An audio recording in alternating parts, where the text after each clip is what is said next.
நிறைய பேர் நம்ம சப்ஸ்கிரைபர்ஸ் நிறைய பேர் நம்மக்கிட்ட பர்சனலாக வந்து மெசேஜ் டெக்ஸ்ட் பண்ணியோ இல்லை எஃபியில் வந்து மெசேஜ் பண்ணியோ கேட்டது வந்து என்னென்னு பார்த்தீங்கன்னா, எதுக்காக வந்து இந்த பெட்டை வந்து பார்த்தீங்கன்னா ஃபெதர்ஸ் எல்லாத்தையும் ப்ளக் பண்ணி சாப்பிடுது, கோழியோட அதாவது சேவலோட ஃபெதர்ஸ் எல்லாத்தையும் ப்ளக் பண்ணி எடுக்குது அப்படின்னு சொல்லி நிறைய பேர் கேட்டிருந்தாங்க. இதை ஸ்டாப் பண்ணவே முடியல. எல்லா சேவலுமே வந்து பார்த்தீங்கன்னா நிறைய சேவல் வந்து வால் இல்லாமல் போயிடுது, ஃபெதர்ஸ் இல்லாமல் போயிடுது, அதனால் வந்து ரொம்ப இழைச்சிருது சேவலுங்க அப்படின்னு சொல்லி நம்ம சப்ஸ்கிரைபர்ஸ் நிறைய பேர் வந்து கேட்டிருந்தாங்க. எதனால வந்து இது மாதிரி ஆகுது அப்படிதை பற்றி தான் நம்ம இந்த வீடியோவில் பார்க்க போகிறோம். வாங்க வீடியோக்குள்ளே போகலாம்.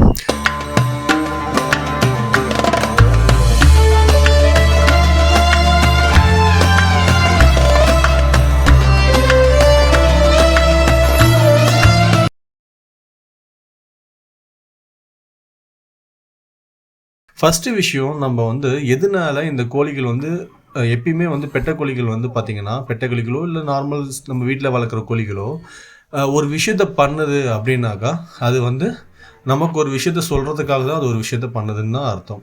அதை நம்ம கொஞ்ச நேரம் உட்காந்து வாட்ச் பண்ணும் போதே பார்த்திங்கன்னா கண்டுபிடிச்சிடலாம் ஈஸியாக. அது வந்து பார்த்திங்கன்னா, இப்போ ஃபார் எக்ஸாம்பிள் ஒரு ஃபெதரை வந்து ஒரு கோழியை போய் இன்னொரு கோழியை கொத்தி இழுக்குதுன்னா, கிட்டத்தட்ட அதுக்கு நிறைய காரணங்கள் நம்ம சொல்லலாம்.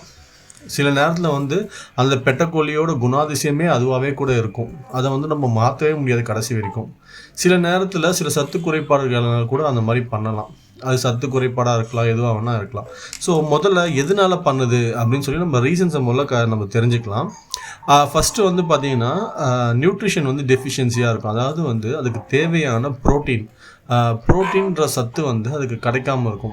ஏன்னா கோழியோட ரெக்கையை பிச்சோன்னு வச்சுக்கோங்களேன், அந்த கோழியோட ரெக்கையோட முனையில் வந்து ஒரு விதமான ப்ரோட்டீன் இருக்கும். அந்த ப்ரோட்டீனோட நேம் வந்து பார்த்திங்கன்னா கெரோட்டின் சொல்லுவாங்க. இந்த கெரோட்டின்ற ப்ரோட்டீன் வந்து அந்த ரெக்கையோட நுனியில் தான் இருக்கும். இந்த கெரோட்டின் சத்துக்காக அதை என்ன பண்ணணும்னா, ஒரு ரெக்கையை பிடுங்கி அந்த கெரோட்டினை வந்து அந்த முனையில் இருக்க கெரோட்டினை வந்து கொத்தி சாப்பிடும்.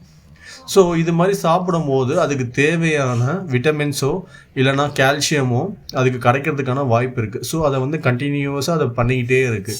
ஸோ ஒரு கட்டத்துக்கு மேலே என்ன ஆகும்னா, சேவல் எல்லாமே வந்து பார்த்திங்கன்னா மொட்டை வாலோடு தான் சுற்றும்.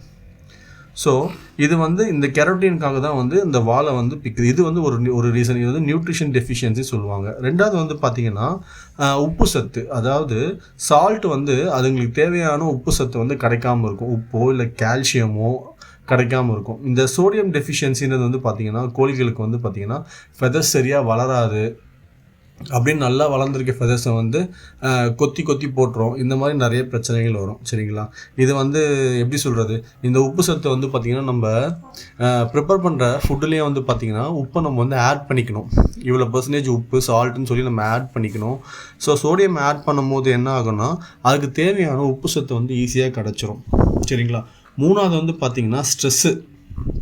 அதாவது ஒரு கோழியை வந்து ஒரு 10 ரூமில் நம்ம எத்தனை கோழி வைக்க முடியுமோ அத்தனை கோழி தான் வைக்கணும். அதை மீறி நம்ம வந்து அதிகமாக வச்சோன்னா ஒன்றுத்துக்கு ஒன்று பக்கத்தில் இருக்கும்போது ஆட்டோமேட்டிக்காக அதுக்கு வந்து ஸ்ட்ரெஸ் அதிகமாகிடும். ஸோ இந்த மாதிரி ஓவர் க்ரௌடிங்கை வந்து நம்ம வந்து ஸ்டாப் பண்ணணும். இந்த ஓவர் க்ரௌடிங் அதிகமாச்சுனாலே கோழிகளுக்கு வந்து பார்த்திங்கன்னா ஸ்ட்ரெஸ் அதிகமாகும். ஸோ இந்த ஸ்ட்ரெஸ்ஸுனால என்ன ஆகுதுன்னா, ஒரு கோழியை வந்து பார்த்திங்கன்னா இன்னொரு கோழியை வந்து கொத்த ஆரம்பிக்கும். ஸோ கொத்த என்ன ஆகும்னா, அதுவே வந்து அதுக்கு ஒரு ஹேபிட்டாக ஆகிடும். அப்புறம் அதை நம்ம என்ன பண்ணாலும் தடுத்து நிறுத்தவே முடியும். அதனால் வந்து எவ்வளோ ஒரு குறிப்பிட்ட இடத்துல எவ்வளோ கோழிகள் வந்து வைக்க முடியுமோ அந்த அளவுக்கு தான் நம்ம மெயின்டைன் பண்ணணும். அதுக்கு மேலே அதிகமாக வச்சோன்னா இந்த மாதிரி ஸ்ட்ரெஸ்ஸுனால கூட இந்த மாதிரி ப்ராப்ளம் வரும். அடுத்த காரணம் வந்து பார்த்திங்கன்னா, ரொம்ப ரொம்ப பிரைட்டான லைட்ஸ் யூஸ் பண்ணுறது. வெளிச்சம் அதிகமாக இருக்குது, இல்லை கலர் அந்த கேஜோட கலரோ ஏதாவது வந்து நம்ம ரூமில் வச்சு வளர்க்கும் போது அந்த ரூமோட கலர்ஸோ ரொம்ப பிரைட்டாக இருந்ததுன்னா கோழிகளுக்கு வந்து பார்த்திங்கன்னா அந்த வெளிச்சம் ரொம்ப வெளிச்சமாக இருக்கிறது, ரொம்ப டார்க்காக இருக்கிறது வந்து பிடிக்காது. ஸோ அந்த இருட்டிலேயே அதுங்க இருந்து பழகிறதுனால அந்த மாதிரி நேரத்தில் வந்து அந்த பிரைட்னஸ்னால அந்த ஹெவியான லைட்ஸ் போடுறதுனால கூட இந்த மாதிரி இஷ்யூஸ் வரலாம். ஸோ இதை நம்ம நிப்பாட்டுறதுக்கு ஆஸ் யூஷுவல் நம்ம வந்து டிம் லைட்ஸ் தான் யூஸ் பண்ணணும். அந்த எல்லோ லைட்டு அந்த மாதிரி தான் யூஸ் பண்ணணும். சரிங்களா? அடுத்தது முக்கியமான ஒரு விஷயம், இது யாருமே வந்து பார்த்திங்கன்னா கவனிக்கிறதே கிடையாது, கோழி பேன்கள். இந்த கோழி பேன்களால் கூட இந்த கோழிகள் வந்து ரெக்கையை வந்து கொத்த ஆரம்பிக்கும். ஏன்னா அந்த மைட்ஸ் வந்து பார்த்திங்கன்னா உடம்பு ஃபுல்லாக ஸ்ப்ரெட் ஆகிருக்கும். நம்மளே கூண்டுக்குள்ளே போயிட்டு வெளியே வந்தோம்னா நம்ம மேலே ஊறுற மாதிரி இருக்கும். அன்றைக்கி டே ஃபுல்லாக காதில் நம்ம மேலே மூக்கில் எல்லாம் கோழி பேன் ஏறுற மாதிரி ஒரு விதமான ஒரு இது இருக்கும். அந்த மாதிரி நேரத்தில் என்ன நம்மளே அதை ஐடென்டிஃபை பண்ணிக்கலாம் நம்ம கூண்டில் கோழிப்பேன் இருக்குது அப்படின்னு சொல்லிட்டு. ஸோ அது என்னன்னு நம்ம செக் பண்ணணும். லாஸ்ட் ரீசன் வந்து பார்த்திங்கன்னா, அந்த பெட்டக்கோழியோட இயல்பே அதுவாக தான் இருக்கும். அதாவது மொத்த கோழிகளோட கொத்துறது தான் வந்து அந்த பெட்டக்கோழிகளோட இயல்பாகவே இருக்கும். ஸோ அந்த இயல்பை நம்ம என்ன பண்ணலாம், மாற்ற முடியாது. சரிங்களா? ஸோ அந்த மாதிரி கோழிகளை வந்து நம்ம தனி கூண்டில் தான் வச்சு தான் நம்ம பராமரிக்கணும், இல்லை வெளிமேச்சலை விட்டு தான் பராமரிக்கணும். ஸோ இது போன்ற இத்தனை ரீசன்கள் வந்து, இத்தனை காரணங்கள் வந்து இந்த கோழிகள் வந்து ஃபெதர்ஸை வந்து ப்ளக் பண்ணுறதுக்கு இருக்குது. சரி, இப்போ இந்த மாதிரி கோழிகளை நம்ம என்ன தான் பண்ணுறது? இந்த மாதிரி சேவலோடு விட்டால் வந்து இது வந்து எல்லா ரக்கையும் கொத்தி எல்லா சேவலை வந்து மொட்டையாக்கிடுது. சரி, அப்போ நம்ம இதில் எப்படி தான் ரிசல்ட் எடுக்கிறது, எப்படி தான் நம்ம ப்ரீட் பண்ணுறது அப்படின்னு கேட்டிங்கன்னா, இதை வந்து நம்ம ப்ரீட் பண்ணலாம். எப்படின்னா, சேவல் மிதிக்க விடணும். அதாவது கை மிதி சொல்லுவாங்க. நம்ம கையில் வச்சு சேவலை மிதிக்க விடணும். அப்படி மிதிக்க வச்சு தான் ப்ரீடிங் பண்ணி தான் நம்ம ரிசல்ட் எடுக்கணும். 1. 2வது, மேக்ஸிமம் நான் வந்து ஒரு 6 ரீசன் கிட்டக்க சொல்லியிருக்கேன். அந்த 6 காரணத்தில் கண்டிப்பாக ஏதாவது ஒரு காரணமாக தான் இருக்கும். அது இல்லைனாக்கா தான் அதோட ஹேபிட்டாக இருக்கும். சரிங்களா? அதனால் இந்த 6 ரீசனில் எந்த ரீசன் சொல்லி நீங்கள் செக் பண்ணி பாருங்கள். உங்கள் ஃபார்மில் செக் பண்ணிவிட்டு அதுக்கான சொல்யூஷன் என்னமோ அதை நீங்கள் பண்ணுங்கள். நெக்ஸ்ட்டு வந்து பார்த்திங்கன்னா, சரி, இப்போ நம்ம கோழிகளுக்கு வந்து பார்த்திங்கன்னா நியூட்ரிஷன் டெஃபிஷியன்சி இருக்குது, நம்ம என்ன பண்ணலாம் அப்படின்னு சொல்லி கேட்டிங்கன்னா, நியூட்ரிஷன் டெஃபிஷியன்சி இருக்குங்களா? அப்போ வந்து ப்ரோட்டீன், அதாவது நம்ம யூஸ்வலாக வந்து பார்த்திங்கன்னா ப்ரோட்டீன் கம்மியாக இருக்கனால தான் இந்த மாதிரி ஆகும்னு நான் சொல்லிடுறேன். சரிங்களா? அந்த ப்ரோட்டீன், அந்த கெரோட்டின்ற ப்ரோட்டீனை அந்த ஃபெதர்ஸோட எண்டில் இருந்து சக் பண்ணி எடுக்கிறதுக்காக தான் கோழிகள் வந்து ரக்கையை பிடுங்கும். ஸோ அப்போ நம்ம என்ன பண்ணோம், ப்ரோட்டீன் ரிச் ஃபுட் நம்ம கொடுக்கணும் கோழிகளுக்கு. ப்ரோட்டீன் ரிச் ஃபுட்டா அப்படின்னா என்ன அப்படின்னா, உங்களுக்கு தெரியும், நீங்கள் ஆல்ரெடி எல்லாருமே கொடுத்துட்டு தான் இருப்பீங்க. பட் அது இருந்துமே பத்தாமல் இருக்கும். சரிங்களா? என்னென்னா கடலை புண்ணாக்கு வந்து பார்த்திங்கன்னா ப்ரோட்டீன், நல்லா ஹை ப்ரோட்டீன் உள்ள ஒரு ஃபுட்டு கடலை புண்ணாக்கு. அப்புறம் இந்த கருவாட்டு தூள், இல்லை மீன் தூள், அதெல்லாம் வந்து பார்த்திங்கன்னா நல்ல ஒரு ப்ரோட்டீன் ரிச் ஃபுட்டு. ஸோ இதெல்லாம் கொடுக்கும்போது ரக்கைகளை வந்து பிக்காது, ரக்கைகள் நல்லா ஸ்ட்ராங்காக வளரும். அப்புறம் வந்து பார்த்திங்கன்னா சப்ளிமெண்ட்ஸ் எதாவது கொடுக்கலாம். நம்மளால் இந்த மாதிரி ப்ரோட்டீன் நல்லா கொடுத்துட்டு தான் இருக்கேன், கடலை புண்ணாக்கு கொடுக்குறேன், கருவாட்டு தூள் கொடுக்குறேன், எல்லாமே கொடுக்குறேன், அப்படி இருந்தாலும் வந்து இது மாதிரி பண்ணுது அப்படின்னாக்கா நீங்கள் வந்து சப்ளிமெண்ட்ஸ் கொடுக்கலாம். எக்ஸாம்பிள் வந்து நான் யூஸ் பண்ண வந்து பார்த்திங்கன்னா க்ரோவி ப்ளக்ஸ் அப்படின்னு சொல்லி ஒரு விட்டமின் ப்ளஸ் அமினோ இருக்க ஒரு சப்ளிமெண்ட் யூஸ் பண்ணுறேன். டெய்லியுமே வந்து பார்த்திங்கன்னா வாட்டரில் வந்து மிக்ஸ் பண்ணி கொடுக்கலாம். சரிங்களா? ஸோ அப்படி கொடுக்கும்போது அதுக்கு தேவையான அந்த அமினோ ஆசிடு அப்புறம் அந்த விட்டமின்ஸ் எல்லாமே கிடச்சிரும். ஸோ அப்போது அதனால் கூட ஸ்டாப் பண்ணலாம். ஸோ இதெல்லாம் நம்ம ஜஸ்ட்டு ட்ரை பண்ணி பார்க்கலாம், வேறு ஒன்றும் கிடையாது.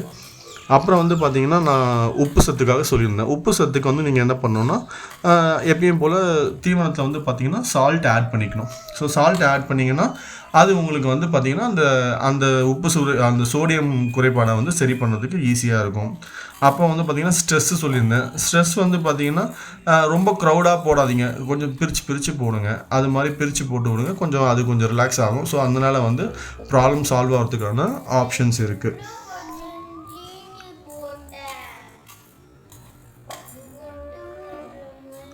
சரி, ஓகே, இது எல்லாமே நான் பண்ணி பார்த்துட்டேன். இது எல்லாமே பண்ணி பார்த்துமே அந்த கோழியை வந்து ப்ளக் பண்ணுறதை வந்து விடலை அப்படின்னு நீங்கள் நினச்சிங்கன்னா, லாஸ்ட்டாக ஒரு விஷயத்தை நம்ம பண்ணி பார்க்கலாம். என்னென்னா, வேப்பெண்ணெயை எடுத்து என்ன பண்ணணுன்னா, எந்த சேவல் நம்ம ப்ரீடிங்காக அது கூட போடுறோமோ, இல்லை எந்த சேவல் அது கூட இருக்கோ, எந்த கோழியோட ஃபெதர்ஸ் வந்து அது ப்ளக் பண்ணுதோ, அந்த சேவலுக்கு என்ன பண்ணலாம், சேவலோ பொட்டையோ எது வந்து ப்ளக் பண்ணுதோ, அதுக்கு அந்த ரக்கையை பிடுங்குற பறவை இருக்குது பார்த்திங்கன்னா, அந்த பறவைக்கு உடம்பு ஃபுல்லாக வந்து பார்த்திங்கன்னா வேப்பெண்ணெயை வந்து தடவி விடலாம். ஸோ வேப்பெண்ணெயை தடவி விடும்போது அந்த கசப்பு தன்மைக்கு என்ன ஆகும்னா, ஆட்டோமேட்டிக்காக ஒரு தடவை 2 தடவை அந்த ப்ளக் பண்ணி பார்க்கும்போது அந்த எண்ணெயோட கசப்பு தன்மை வந்து அது வாயில் சுவைக்கும் போது ஆட்டோமேட்டிக்காக அதை கைவிடுறதுக்கான வாய்ப்புகள் அதிகமாக இருக்குது. ஸோ வேப்பெண்ணெயை வந்து நம்ம தடவி பார்க்கலாம். லாஸ்ட் ஆப்ஷன் அதுதான், வேப்பெண்ணெயை தடவி பார்க்கலாம். நான் வந்து எல்லாமே இந்த நியூட்ரிஷன்லாம் கொடுத்துட்டேன், எல்லா சால்ட்டும் வந்து கரெக்டாக இருக்கும்னு நினைக்கிறேன், எல்லாமே நீங்கள் சொல்லிட்டீங்க, ஸ்ட்ரெஸ் இல்லை அப்படின்னு சொல்லிட்டிங்கன்னா, லாஸ்ட்டாக வந்து இந்த வேப்பெண்ணெய் எடுத்து நம்ம என்ன பண்ணணும்னா, கோழியோட உடம்பு ஃபுல்லாக தேய்ச்சி விட்டோம்னாக்கா ஒரு 2-3 நாள், ஒரு 2 to 3 டைம்ஸ் வந்து பார்த்திங்கன்னா அந்த கோழி ரக்கையை பிடுங்கி எப்பயும் போல் சாப்பிட பார்க்கும். அப்போ ஆட்டோமேட்டிக்காக அந்த கசப்பு தன்மை அந்த ரக்கையில் இருக்கும்போது ஆட்டோமேட்டிக்காக அதுவே வந்து அவாய்ட் பண்ண ஆரம்பிச்சிடும். ஸோ அதுக்கப்புறம் அதுக்கே ஒரு ஹேபிட்டானோ, அதுக்கே ஒரு பழக்கமாயிடும். சரி, இந்த மாதிரி கசப்பாக தான் இருக்கும் போல இருக்குது, நம்ம வந்து இனிமேல் வாய் வைக்கக்கூடாதுன்னு சொல்லிட்டு வாய் வைக்காமல் விட்டுரும். ஒரு சேவலை வந்து பார்த்திங்கன்னா, சேவலோ பட்டையோ ரக்கையை பிடுங்க ஆரம்பிச்சிருச்சுன்னா கம்ப்ளீட்டாக உடம்புல இருக்க எல்லா ரக்கையும் பிடுங்க ஆரம்பிச்சிடும். சரிங்களா? ஸோ இதை வந்து நம்ம வந்து ஆரம்பத்திலேயே இதை வந்து கண்டுபிடிச்சிடணும். நம்ம கண் எதிர ஒரு ரெக்கையை பிடுங்குற மாதிரி நம்ம கண்ணில் பார்த்தாலுமே நம்ம டக்குன்னு என்ன பண்ணிடணும்னா, இது இந்த பிரச்சனைகள்லாம் நம்மக்கிட்ட ஃபார்மில் இருக்கான்னு சொல்லி செக் பண்ணிடணும். செக் பண்ணிவிட்டு எதுவும் இல்லைன்னா வேப்பெண்ணெயை வந்து தடவி விட்டணும். தடவிட்டு நம்ம வந்து அதை வந்து கிளியர் பண்ண ஆரம்பிச்சிடணும். ஸோ இப்படி தான் வந்து நம்ம ஃபார்மில் வந்து என்னென்ன பிரச்சனைகள் இருக்குதுன்னு சொல்லி பார்க்கணும். ஸோ இந்த மாதிரி ரெக்கையை பிடுங்கி சாப்பிட்ற பெட்டைக்கோழிகிட்டேருந்து சேவலை வந்து காப்பாற்றணுன்னா நம்ம இந்த மாதிரி விஷயத்தில் நம்ம வந்து ஆராய்ச்சி பண்ணி பார்க்கணும், கண்டுபிடிக்கணும் இந்த மாதிரி என்ன ப்ராப்ளம் இருக்குதுன்னு சொல்லிட்டு கண்டுபிடிச்சி அதை வந்து நம்ம ஃபார்மில் நம்ம சரி பண்ண பார்க்கணும். சரிங்களா? ஸோ நம்ம வீடியோ வந்து ஸ்கிப் பண்ணாமல் பாருங்கள். நிறைய இன்ஃபர்மேட்டிவாக நம்ம வந்து கொடுக்குறோம் உங்களுக்கு, நாலேஜபிளாக உங்களுக்கு ரொம்ப யூஸ்ஃபுல்லாக இருக்கும்.